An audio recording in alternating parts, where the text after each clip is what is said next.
नमस्कार। अपना प्रदेश उत्तर प्रदेश उत्तराखंड देख रहे हैं आप। मैं हूं आपके साथ पूजा मोहन पांडे। बुलेटिन की शुरुआत करते हुए सबसे पहले आपको बता दें, मुख्यमंत्री योगी आदित्यनाथ ने कारगिल विजय दिवस के मौके पर कारगिल शहीद स्मृति वाटिका में कारगिल युद्ध में शहीद हुए जवानों को श्रद्धा सुमन अर्पित किए हैं। इस कार्यक्रम में सीएम योगी के साथ डिप्टी सीएम ब्रजेश पाठक के अलावा कई बीजेपी के दिग्गज नेता भी शामिल हुए। तो वहीं कार्यक्रम को संबोधित करते हुए सीएम योगी ने कहा कि कारगिल युद्ध स्वतंत्र भारत का ऐसा युद्ध है जो भारत पर पाकिस्तान ने जबरन थोपा था। भारत के बहादुर जवानों के शौर्य और पराक्रम को दुनिया ने देखा। इस युद्ध में अनेक वीर सैनिकों ने सर्वोच्च बलिदान देकर मातृभूमि की रक्षा की थी। उन पराक्रमी वीरों की शौर्य गाथा को हम कभी नहीं भुला सकते हैं। सीएम योगी ने कहा कि बेहतर और समृद्ध भारत के निर्माण के लिए हमें साथ आना होगा। आज पूरा देश कारगिल विजय दिवस का आयोजन कर रहा है और इस अवसर पर भारत माता के उन सभी महान सपूतों के प्रति नमन करते हुए उन्हें अपनी विनम्र श्रद्धांजलि अर्पित कर रहा है। कारगिल युद्ध भी स्वतंत्र भारत का एक ऐसा युद्ध है जो भारत पर पाकिस्तान ने जबरन थोपा था। मई 1999 में ये कारगिल युद्ध प्रारंभ होता है और 26 जुलाई 1999 को, यानी आज ही के दिन 1999 को कारगिल युद्ध में भारत की विजय की घोषणा भी हुई थी। इस युद्ध में अनेक वीर सैनिकों ने अपना सर्वोच्च बलिदान दिया था, जिसमें लखनऊ से captain Manoj Kumar Pandey, captain Aditya Mishra, lance Naik Kewalanand Dwivedi, rifleman Sunil Jang, major Ritesh Sharma, इन सब का नाम बड़े गर्व के साथ और बड़े सम्मान के साथ पूरा देश लेता है।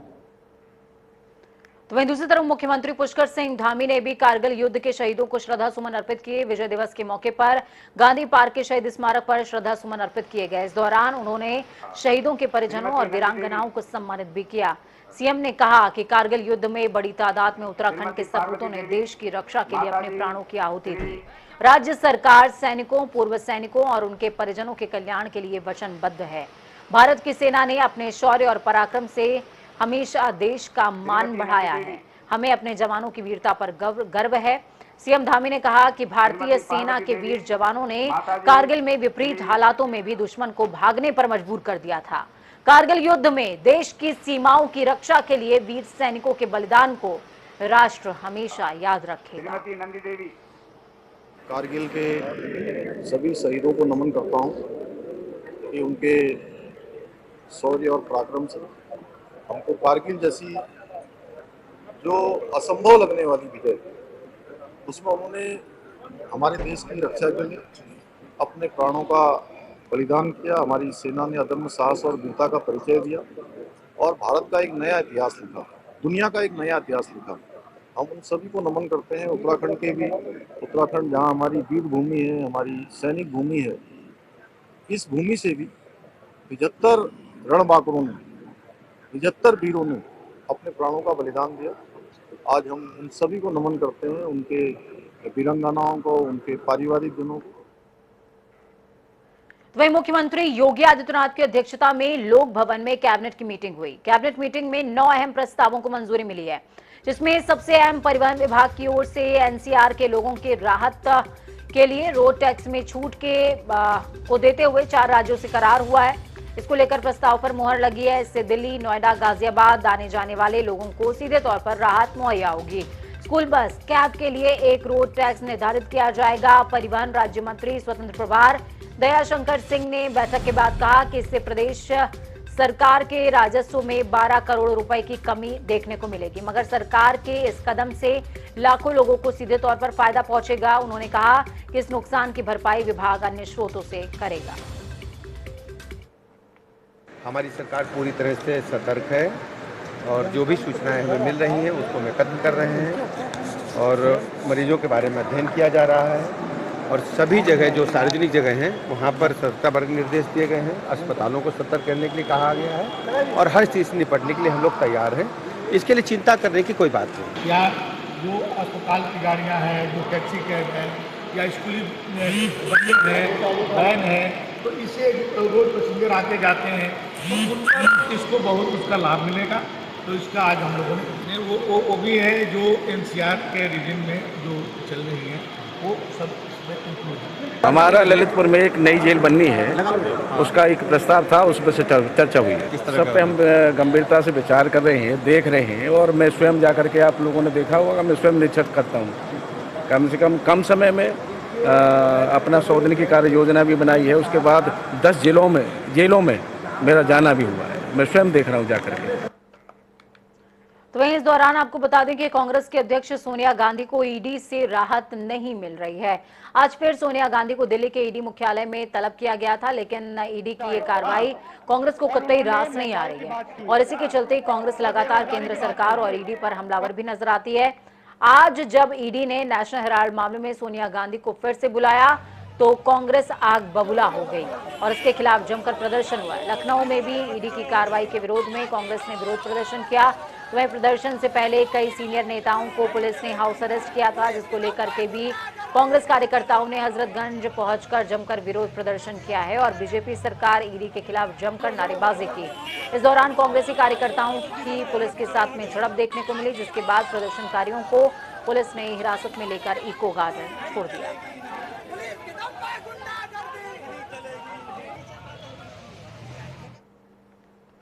लखीमपुर हिंसा के मामले में अभियुक्त आशीष मिश्रा को इलाहाबाद हाईकोर्ट ने बड़ा झटका दिया। हाईकोर्ट की लखनऊ बेंच ने लखीमपुर खीरी के तिकोनिया में हुई हिंसा मामले में आशीष मिश्रा की जमानत याचिका को सिरे से खारिज कर दिया। यानी कि आशीष मिश्रा को अभी जेल में ही रहना होगा। माना जा रहा है कि कुछ शर्तों के साथ जमानत दी जा सकती है, लेकिन ऐसा नहीं हुआ। केंद्रीय मंत्री अजय मिश्रा टेनी के बेटे आशीष मिश्रा की जमानत याचिका खारिज करते हुए हाईकोर्ट ने सख्त टिप्पणी करते हुए कहा कि लखीमपुर मामले में 4 किसान मारे गए, आरोपी की गाड़ी वहां मौजूद थी। ये सबसे बड़ा तथ्य है। ये मामला जघन्य अपराध की श्रेणी में आता है। आशीष मिश्रा की तरफ से वरिष्ठ अधिवक्ता गोपाल चतुर्वेदी, पीड़ितों की तरफ से कमलजीत राखड़ा, राज्य सरकार की तरफ से आग विनोद शाही मौजूद रहे। और आपको बता दें कि इस पूरे मामले पर अभी तक आशीष मिश्रा के वकीलों की तरफ से कोई भी प्रतिक्रिया सामने नहीं आई है, लेकिन माना जा रहा है कि वकील एक बार फिर से कोर्ट में रिव्यू एप्लीकेशन डाल सकते हैं, रिव्यू पिटीशन दाखिल कर सकते हैं।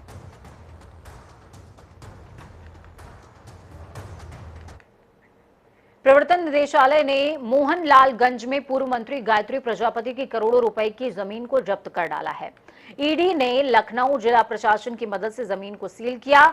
सूत्रों के अनुसार मोहनलालगंज तहसील के इंद्रजीत खेड़ा गांव में लगभग 10 बीघा जमीन गाटा संख्या 391 से 641 को गायत्री प्रजापति ने अपने नौकर राम सहाय के नाम पर ले रखा था। जिस जमीन पर प्लॉटिंग का काम चल रहा था, इसकी जानकारी हुई तो ईडी ने जमीन पर नोटिस बोर्ड लगा दिया। बोर्ड पर लिखा था कि धन शोधन निवारण अधिनियम 2002 की धारा 8 और 4 के तहत ये संपत्ति प्रवर्तन निदेशालय भारत सरकार के कब्जे में है।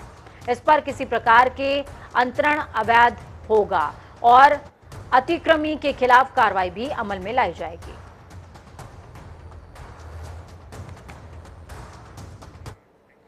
समाजवादी पार्टी के एमएलसी और पूर्व कैबिनेट मंत्री स्वामी प्रसाद मौर्य से यूपी एसटीएफ ने पूछताछ की है। ये पूछताछ स्वामी प्रसाद मौर्य के निजी सचिव अरमान खान की नौकरी के नाम पर धोखाधड़ी के मामले में हुई। अरमान को एसटीएफ ने बीते अप्रैल महीने की 21 तारीख को लखनऊ से गिरफ्तार किया। अरमान पर आरोप है कि वो स्वामी प्रसाद मौर्य के मंत्री रहते हुए उनके कार्यालय में बैठकर नौकरी के नाम पर ठगी का गिरोह चला रहे थे। इसी सिलसिले में यूपी एसटीएफ ने स्वामी प्रसाद को तलब किया। स्वामी प्रसाद से अरमान के बारे में लंबी पूछताछ की गई। आपको बता दें कि स्वामी प्रसाद मौर्य चुनाव के दौरान भारतीय जनता पार्टी छोड़कर समाजवादी पार्टी में शरीक हो गए थे।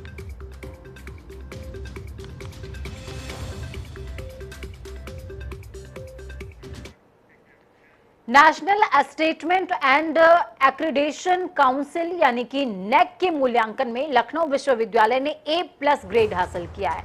नेक के इस ग्रेड की वैधता 5 साल खास बात यह कि लखनऊ विश्वविद्यालय का पहला राज्य विश्वविद्यालय बन गया है जिसे नैक मूल्यांकन में A+ ग्रेड मिला है। इससे पहले हाल ही में मदन मोहन मालवीय प्रविधिक विश्वविद्यालय को मूल्यांकन में A ग्रेड मिला था। लखनऊ विश्वविद्यालय की इस सफलता पर बधाइयों का तांता लगा हुआ है। प्रदेश के उप मुख्यमंत्री ब्रजेश पाठक से लेकर अल्पसंख्यक विभाग के मंत्री दानिश आजाद तक ने विश्वविद्यालय को इस उपलब्धि के लिए बधाई दी। तो वहीं राज्यपाल आनंदीबेन पटेल ने भी ये कहा कि ये उपलब्धि प्रदेश के अन्य विश्वविद्यालयों के लिए प्रेरणादायी है। उन्होंने विश्वविद्यालय को गुणवत्ता उत्कृष्ट करने के प्रयासों को उच्चतम श्रेणी प्राप्त करने तक निरंतर जारी रखने के लिए उत्साहवर्धन भी किया है।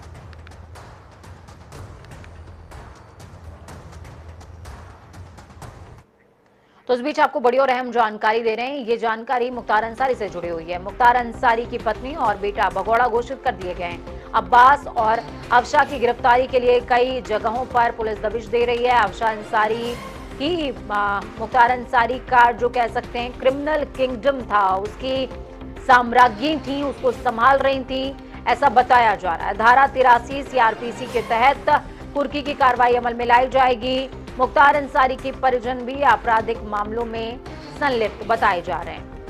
तो मऊ से इस वक्त की बड़ी कार्रवाई और बड़ी जानकारी आपको दे रहे हैं। ऐसे विधिक तरीके से कराई जाएगी तो इससे बेहतर है कि ये लोग जो पुलिस है उसके सामने आ जाएं, अरेस्ट हो जाएं और जो विधिक प्रक्रिया है उसका सम्मान करें। इतना लंबा एक आपराधिक इतिहास इस गैंग का रहा है, उसमें ये पाया जाता है कि जो भी विधिक प्रक्रिया की जितनी भी अवमानना और अपमान हो सकता है इन सभी के द्वारा किया गया है। इनसे ये आपके द्वारा अपील भी है और अपील क्या है, एक चेतावनी भी है कि अगर इनके द्वारा अब विधिक प्रक्रिया का अनुपालन नहीं किया गया तो जो कुर्की की कार्रवाई है वो पूर्ण जितना विधिक सख्ती हो सकती है उसके द्वारा की जाए। तो वहीं दूसरी तरफ सीएम धामी की अध्यक्षता में कैबिनेट की अहम बैठक होने वाली है। बड़ी और अहम जानकारी आपको उत्तराखंड से दे रहे हैं। कैबिनेट की बैठक में कई अहम फैसले हो सकते हैं। कैबिनेट बैठक में सभी मंत्री भी शरीक होंगे। शाम को 5 बजे यानी कि कल शाम को 5 बजे सचिवालय में ये बैठक होगी, ऐसा बताया जा रहा है। कई महत्वपूर्ण प्रस्तावों पर इस बैठक के दौरान मुहर लग सकती है।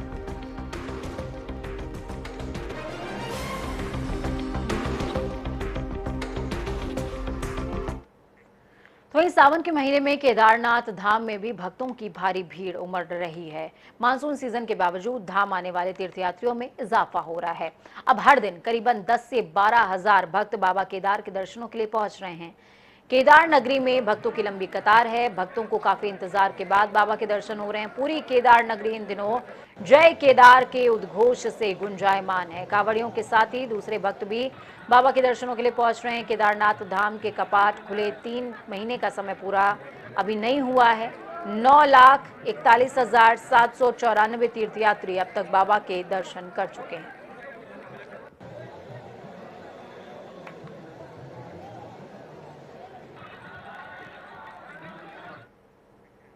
उत्तराखंड को वीरों की भूमि ऐसे ही नहीं कहा जाता। उत्तराखंड का सैन्य इतिहास वीरता और पराक्रम के असंख्य किस्से खुद में समेटे हुए हैं। कारगिल शौर्य दिवस के मौके पर आज कारगिल शहीद जवानों को याद किया गया। शहीद पार्क में शहीद स्तंभ पर पूर्व सैनिकों, जिले के तमाम अधिकारियों ने पुष्प अर्पित किए, शहीदों को श्रद्धा सुमन अर्पित किया है। इस मौके पर पूर्व सैनिकों ने कहा, कारगिल युद्ध में नैनीताल जिले के 5 वीर जवानों ने अपने प्राणों की आहुति देकर देश का मान बढ़ाया। यही नहीं, कुमाऊं और गढ़वाल रेजिमेंट के वीर सैलानी हमारे गौरव हैं और भारतीय सेना के बलिदान और उनकी सेवाओं को कभी भुलाया नहीं जा सकता। मौके पर मौजूद शहीदों के परिजन भी इस दौरान भावुक नजर आए। उन्होंने कहा कि उनकी व्यक्तिगत और पारिवारिक क्षति को तो पूरा नहीं किया जा सकता, लेकिन उन्हें गर्व इस बात का कि उनके परिजनों ने देश के लिए अपना सर्वोच्च बलिदान दिया है। विजय दिवस के रूप में मनाया जाता है। ये हमारे देश के लिए बहुत बड़ी गौरव की बात है। हालांकि हमने जो योगदान दिया, मतलब हमारे पतियों ने जो शहादत दी है, उसको तो कभी भुलाया नहीं जा सकता है और उनकी कमी कोई पूरी कर ही नहीं सकता है, चाहे कोई सरकार हो, चाहे घर वाले हो, कोई भी हो। और खुशी के साथ साथ दुख के आंसू भी आते हैं आज के दिन। कारगिल विजय दिवस एक भारतीय सेना की ऐतिहासिक जीत का एक प्रतीक है। यह शायद पहला एक ऐसा युद्ध है कि जिसमें दुश्मन ने पूरी तैयारी के साथ अपनी मनमर्जी के, अपनी इच्छानुसार एक युद्ध का मैदान चुना, उसमें पूर्ण रूप से किलाबंदी की और जितने भी शस्त्र हैं उनको ठीक ढंग से लेआउट किया, माइन लेइंग किया, ताकि वो किसी की पहुंच से में ना हो। लेकिन भारतीय सेना के इस अदम्य साहस को हम सैल्यूट करते हैं कि उन्होंने ऐसे वीरान पर्वतों में जाकर के, कठिन पहाड़ियों में चढ़ करके और दुश्मन के छक्के छुड़ाए और दुश्मन के नापाक इरादों को फेल किया और दुश्मन को लाचार होकर के हमारा जो क्षेत्र में घुस के आए थे उस क्षेत्र को खाली करके भागना पड़ा। सैनिकों का जो जुनून और हिम्मत होती है उसको एक वाक्य से समझिए। कैप्टन मनोज कुमार पांडे, जिन्होंने सर्वोच्च बलिदान कारगिल युद्ध के दौरान दिया, जब एनडीए परीक्षा में उनसे पूछा गया कि तुम्हें भारतीय सेना ज्वाइन क्यों करनी है, उन्होंने कहा परमवीर चक्र चाहिए। और इस बात को समझिए कि परमवीर चक्र मृत्यु के उपरांत एक सैनिक को प्राप्त होता है। तो ये सैनिक का जुनून है जिसको जनता टीवी भी सैल्यूट करता है। खबरों में आगे बढ़ेंगे। नशे के खिलाफ नैनीताल पुलिस ने बड़ी कार्रवाई की है। एसएसपी पंकज भट्ट ने बताया कि लाल कुआं के पास चेकिंग के दौरान 607 ग्राम स्मैक के साथ 2 बड़े तस्करों को गिरफ्तार किया गया। पकड़े गए तस्कर बरेली जिले के शीशगढ़ के रहने वाले बताए जा रहे हैं, जो कि लंबे समय से स्मैक की तस्करी कर रहे थे। ये दोनों तस्कर बरेली से स्मैक लाकर पहाड़ों में सप्लाई किया करते थे। पुलिस ने तस्करी में इस्तेमाल की जा रही स्कूटी भी बरामद करी है। पकड़ी गई स्मैक की कीमत 60 लाख रुपए से ज्यादा की जा रही है।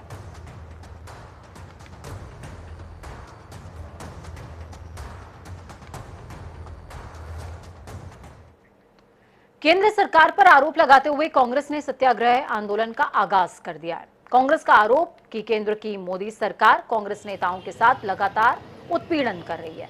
प्रदेश अध्यक्ष करण माहरा के नेतृत्व में सत्याग्रह शुरू हो चुका है। कांग्रेस अध्यक्ष करण माहरा ने केंद्र सरकार पर निशाना साधते हुए कहा कि जिस मामले में पहले ही क्लीन चिट मिल चुकी है, उसकी दोबारा से क्यों पूछताछ हो रही है, क्यों उस मामले को खोला जा रहा है। आगे कहा कि एक महिला जो 75 साल से ऊपर उम्र की है, पूरा सहयोग करने को तैयार है, उसका जानबूझकर उत्पीड़न हो रहा है।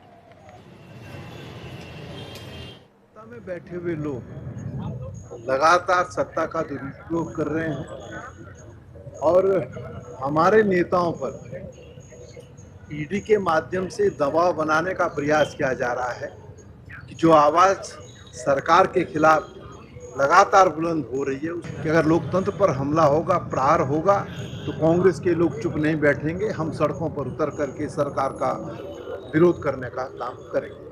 गांधी परिवार ऐसा है जो इस समय अमित शाह और मोदी के खिलाफ खुलकर बोल रहा है।